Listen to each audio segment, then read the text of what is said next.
C'est bien aujourd'hui que tu pars en déplacement? Oui, je te l'ai dit ce matin, je pars pour 3 jours.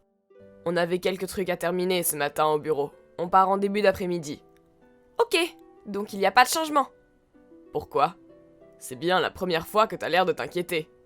Comme je pars en voyage aujourd'hui aussi, je me suis dit que c'était plus sûr de savoir où on en était tous les deux.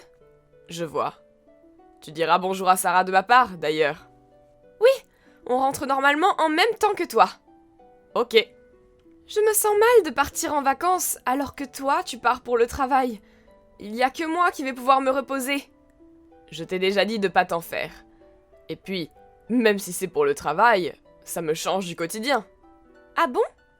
Oui, après le travail, on a toujours un peu de temps libre. C'est bien plus agréable que de rester devant mon écran jusqu'à pas d'heure comme je le fais habituellement. C'est bien alors. Bon, je vais pas tarder à rejoindre Sarah. Pour moi aussi, c'est bientôt l'heure de partir. Je te recontacte ce soir. D'accord. Fais attention à toi. Toi aussi.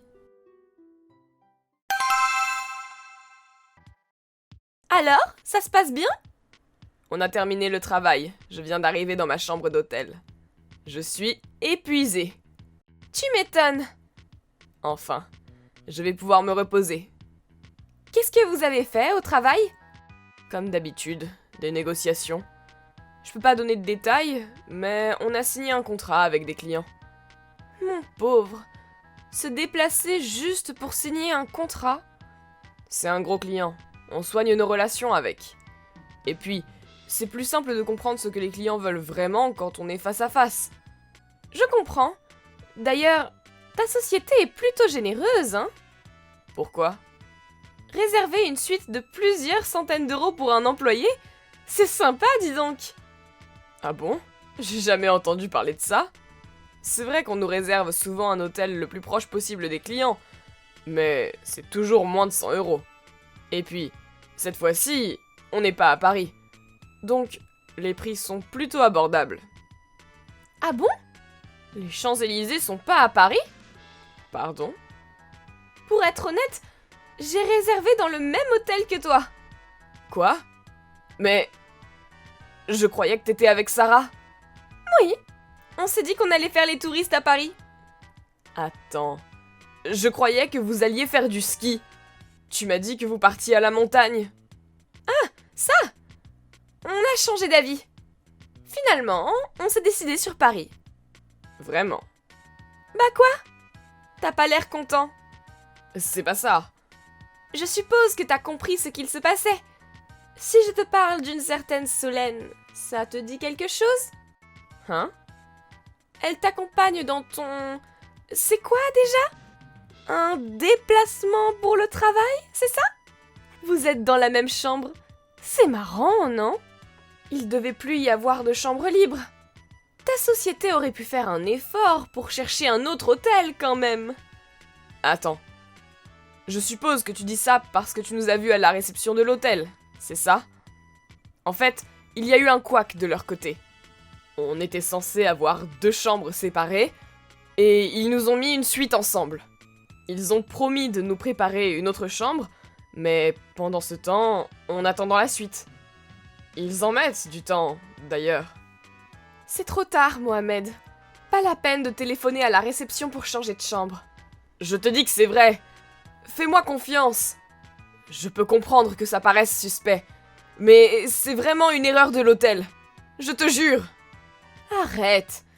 Je sais que t'as réservé une suite pour 2 personnes. Et une grande suite pour Mademoiselle Solène. Quelle chanceuse! Pourquoi t'en es si sûre? Parce que j'en ai la preuve. Hein? Je vois. T'as pas remarqué? Remarquez quoi? Cet hôtel. On y est allé avec tous nos amis quand on était à la fac. Tu te rappelles? Oui. Et? Je comprends que tu aies voulu y revenir. C'est vrai qu'il était vraiment sympa. Mais t'aurais dû faire plus de recherches. Où tu veux en venir? Tu vois toujours pas? Allez, je te donne un indice. Il y a le livret de l'hôtel dans ta chambre. Lis la présentation de l'hôtel. Dis-moi, ça ira plus vite. Non, regarde toi-même.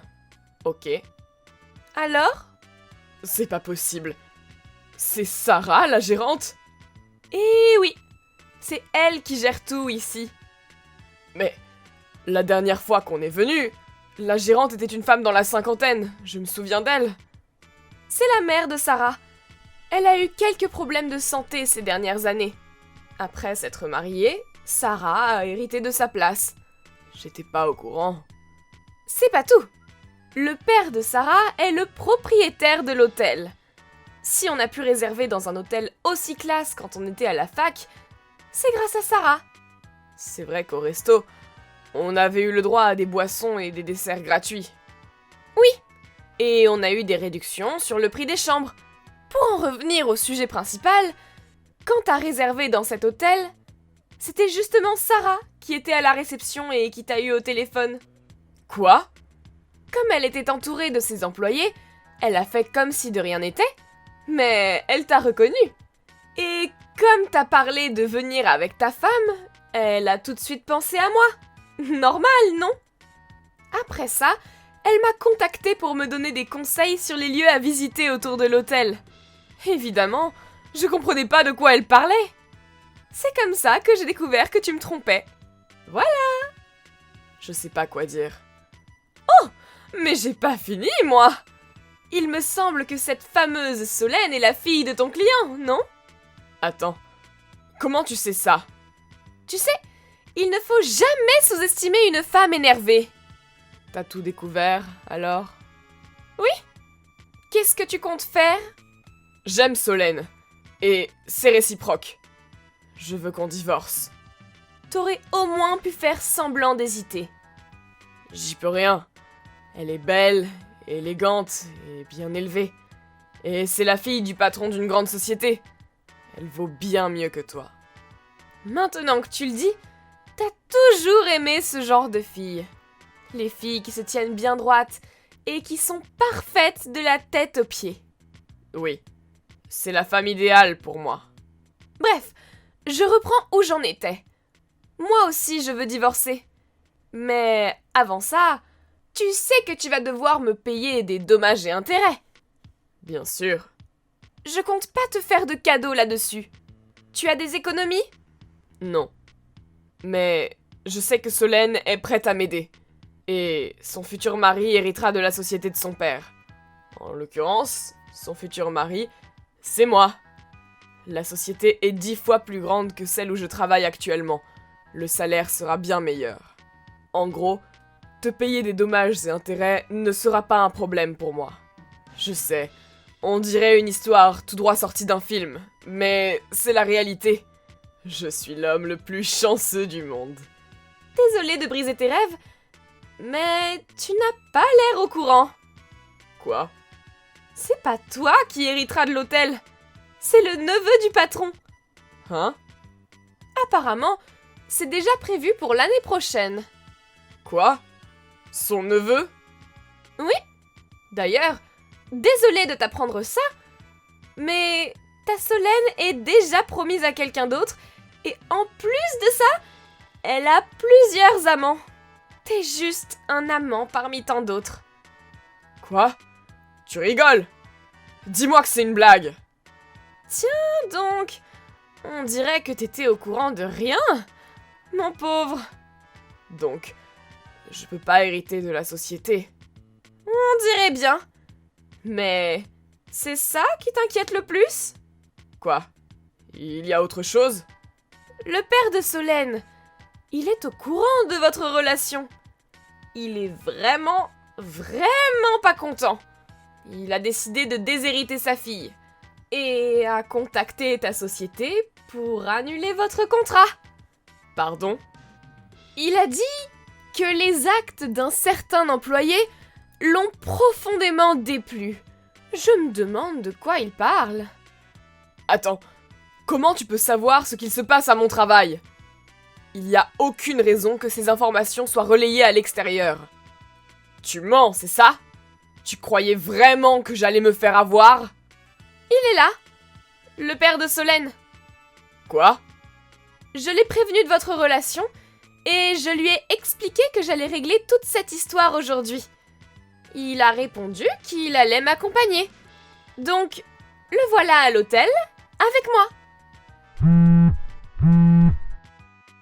Pas la peine de me téléphoner. On est dans la chambre d'à côté. Quoi?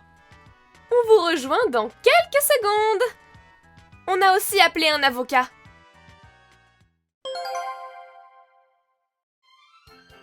Comme prévu, on a tous les trois rejoint Mohamed et Solène. Aidée de mon avocat, je me suis empressée de faire signer les papiers du divorce à Mohamed. Avec l'annulation du contrat, les pertes financières de sa société ont été conséquentes. Et Mohamed a perdu son travail. Il a aussi dû me payer des dommages et intérêts en plus des frais de divorce. Le point positif dans cette histoire est qu'on n'avait pas encore d'enfant à qui faire subir tout ça. Le fiancé de Solène l'a quitté après avoir su l'existence de ses nombreux amants. Elle a bien été déshéritée et travaille dur pour pouvoir reprendre sa vie en main. Mohamed est rentré chez ses parents. Il passe ses journées dans sa chambre sans chercher de travail. Merci d'avoir visionné cette vidéo. N'hésitez pas à la liker et à vous abonner.